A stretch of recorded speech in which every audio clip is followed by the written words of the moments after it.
I tapped my subway card on the way out and accidentally charged the fare to my wife's linked payment account. I'd barely stepped out of the station before two officers shoved me to the ground, telling me I was suspected of embezzling company funds. They hauled me in for a full day of interrogation before I finally pieced it together. My wife's male assistant had reported me. He even called me afterward. "Mr. Fox, I'm the one who filed the report. Why weren't you spending your own money? Why did you charge it to Ms. Henson's account? How is that any different from stealing? Ms. Henson earns every cent with blood, sweat, and tears. That money isn't for you to blow however you please. Consider today a lesson. From now on, I will be managing all of your expenses. Every single dollar you spend requires a formal company request submitted to me. You can only use the money once I approve it. Oh, and your monthly spending cap is $70. You've already spent $69.95 today, so don't even think about spending another cent this month." I listened to him, so serious, so pleased with himself, and laughed. The kid had been at the company for 6 months. Just because my wife spoke politely to him, he'd started managing everything on her behalf, acting like he was her personal steward, but he had no idea. The company was mine. Every dollar in my wife's bank accounts was mine. Even his salary came out of my pocket. And his precious Ms. Henson was nothing more than a Cinderella who'd married up into my family. Who gave him the right to manage my family's money on my wife's behalf? The officers heard every word Julia Swanson said through the phone, then looked at my screen showing the linked payment notification. Subway fare, $1.90. Their faces went dark. They offered me a formal apology and assured me they would notify my wife's company about their employee filing a false police report. But I didn't have time for any of that. I rushed to the hospital. My mother had been scheduled for surgery the previous afternoon.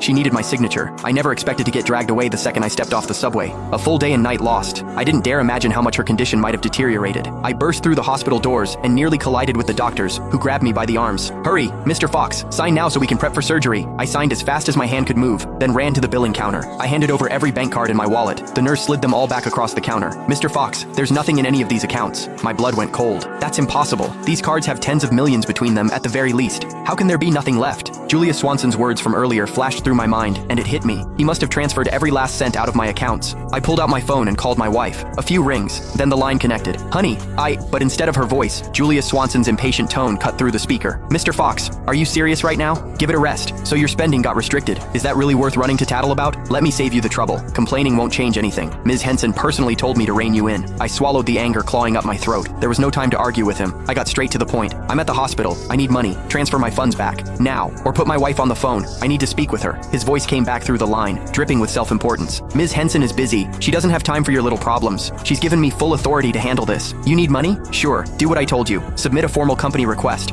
Once I approve it, the funds will be released. Oh, and just a reminder, you've got exactly $1 left in your monthly allowance. Don't bother requesting more than that." The pain in my stomach was unbearable. My face had gone white. I finally snapped, shouting into the phone, "I told you, I'm at the hospital. My mother is in critical condition. She needs surgery, and they're waiting for payment. The card I used wasn't Sheila's. It was mine. Transfer the money back into my account right now, or I'll report you for theft." Silence on the other end. A few seconds passed, then the line went dead.